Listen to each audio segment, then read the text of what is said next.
असं तव्यातलं कारलं केलं ना तर हे कारलं इतकं चविष्ट आणि झणझणीत लागतं. जे कारल्याला बघून नाक मुरडतात तेच मागून मागून खातील बघा.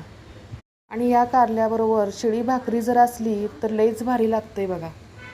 चला तर झटपट बनणारं असं तव्यातलं अजिबात कडू न लागणारं आपण कारलं बनवायला घेऊया.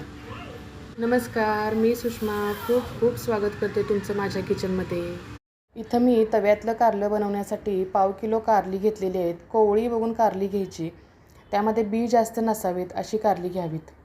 इथं मी कारल्याच्या गोल गोल चकत्या करून घेत आहे. तुम्हाला जर पाहिजे तर मोठे काप तुम्ही करू शकता, परंतु तव्यातलं कारलं करताना जेवढे बारीक कारल्याचे तुकडे करतो आपण तेवढं लवकर कारलं शिजतं आणि मिळून येतं. आता जे कारल्यामध्ये बिया आहेत त्या आपण बिया मोठ्या मोठ्या काढून टाकणार आहोत.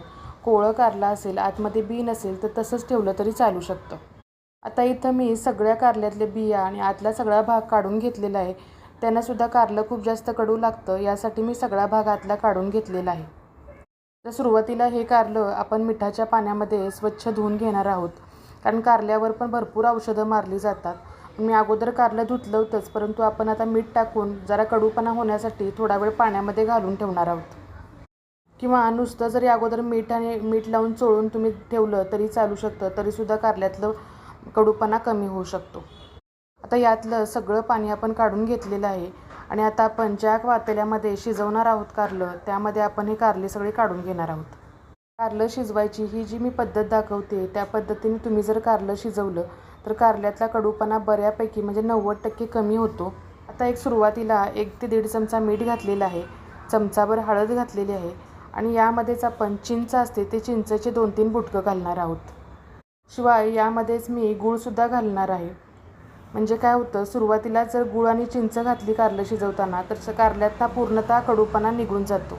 आता यामध्ये लागेल तेवढं आपण पाणी घालणार आहोत आणि हे शिजत ठेवणार आहोत. या पद्धतीनं कारलं करायला मी आमच्या आत्याकडनं शिकले होते. आत्याच्या हातचं तर कारलं अजिबात कडू लागत नाही. आता हे कारलं 10 मिनिटातच आपलं लगेच शिजेल. आता पाहूया शिजले का. चकती मोडली म्हणजे समजायचं की आपलं कारलं शिजलेलं आहे. खूप जास्तही शिजवायची गरज नाही. आता ही चकती मोडली म्हणजे आपलं कारलं शिजलेलं आहे. गॅस बंद करून घेणार आहोत आणि आता सुरुवातीला म्हटलं मी तव्यातलं कारलं, तर आता हे कारलं आपण लोखंडी तव्यात बनवणार आहोत. तवा गरम झाला की 2-3 पळी आपण तेल घातलेलं आहे. मोहरी घालणार आहोत, जिरं घालणार आहोत फोडणीसाठी. जिरे मोहरी छान तडतडली की आपण यामध्ये बारीक चिरलेले 2 कांदे घालणार आहोत. हे कारलं लोखंडी तव्यात केल्यामुळं तव्याची चवसुद्धा त्या कारल्यामध्ये उतरते आणि त्यामुळं कारलं खूप चविष्ट लागतं. एकदा या पद्धतीनं माझ्या पद्धतीनं नक्की ट्राय करून पहा. सगळ्यांना कारलं घरामध्ये नक्कीच तुमच्या आवडेल. कांदा छान परतला की आपण त्यामध्ये एक मोठा टोमॅटो बारीक चिरून घेतलेला आहे तो त्यामध्ये घालणार आहोत. आता यामध्ये थोडीशी 1/2 चमचा हळद घालणार आहोत. अगोदर कारल्यामध्ये घातली होती आपण हळद, परंतु आपण ते कारल्यातलं पाणी काढलेलं आहे. आता यामध्ये थोडंसं मीठ घालणार आहोत की जेणेकरून कांदा टोमॅटोची लवकर शिजला जाईल आणि मऊ होईल अगदी. तर यामध्ये मी घरगुती मसाला आहे, हा कोल्हापुरी कांदा लसूण मसाला आहे, तो आपण यामध्ये घालणार आहोत. तुमच्याकडे जो घरगुती मसाला असेल तो कोणताही घातला तरी चालू शकतो. आता या चटणीबरोबर छान परतून घेणार आहोत. अगदी तेल सुटेपर्यंत कांदा, टोमॅटो आणि चटणी आपण छान परतून घेणार आहोत. आता यामध्ये जे शिजवलेलं कारलं आहे त्यातलं पाणी काढून घेतलेलं आहे आणि कारलं फक्त आपण यामध्ये घालणार आहोत. आता हे कांदा टोमॅटोबरोबर हे कारलं छान आपण परतून घेणार आहोत. छान मिळून येईपर्यंत परतायचं आहे. आता कारलं छान परतून झाल्यानंतर आपण यामध्ये लसूण, खोबरं आणि कोथिंबीर आणि थोडंसं जिरं याचं वाटण केलेलं आहे ते यामध्ये घालणार आहोत. घरी तुम्ही जर लसूण खोबऱ्याचं वाटण करून ठेवत असाल ते वाटण घातलं तरी चालू शकतं. आता या वाटणाबरोबरच आपण हे कारलं छान मिक्स करून घेणार आहोत. छान परतायचं आहे. तव्यातलं कारलं म्हणजे छान परतून घ्यायचं आहे, तरच यामध्ये चांगली टेस्ट उतरणार आहे. तुम्ही कोणत्या पद्धतीनं कारलं करता ते कमेंटमध्ये नक्की सांगा आणि तुमच्याकडनं कडू होतं का तेही सांगा. मसाला घातल्यावर सुद्धा छान परतून घ्यायचा आहे. अगदी तेल सुटेपर्यंत मसालाही छान भाजला गेला पाहिजे. एक निवेदन करते, माझ्या चॅनलवरती नवीन असाल तर चॅनेलला नक्कीच सबस्क्राईब करा आणि बेल आयकॉनला क्लिक करा आणि फेसबुकवरून पाहत असाल तर फॉलो करा आणि लाईक करायला विसरू नका.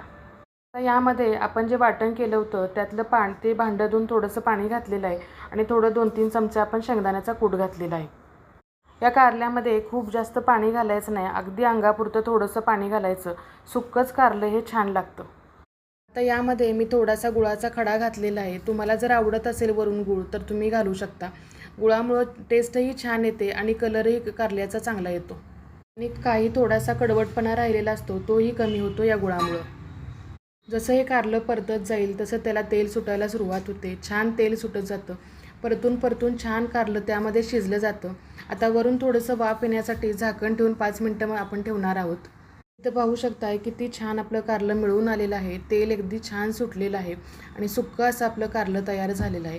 वरून गार्निशिंगसाठी आणि थोड्या चवीसाठी कोथिंबीर घालायची आहे. चमचमीत असं तव्यातलं कारलं आपलं तयार झालेलं आहे. तुमच्याही तोंडाला पाणी सुटलं का असं कारलं पाहून? ते नक्की सांगा कमेंटमध्ये. उन्हाळ्यामध्ये बाजारामध्ये भरपूर अशी कारली हिरवीगार बाजारात आलेली आहेत. तर असं कारलं नक्की ट्राय करून पहा आणि ह्या कारल्याबरोबर शिळी भाकरी नक्की आवर्जून खावा. अतिशय चवीला छान लागतं. कारल्याच्या भाजीची ही रेसिपी तुम्हाला जर आवडली असेल तर नक्की लाईक करा, शेअर करा, सबस्क्राईब करा. परत भेटू अशाच एका उन्हाळी भाजीच्या नवीन रेसिपी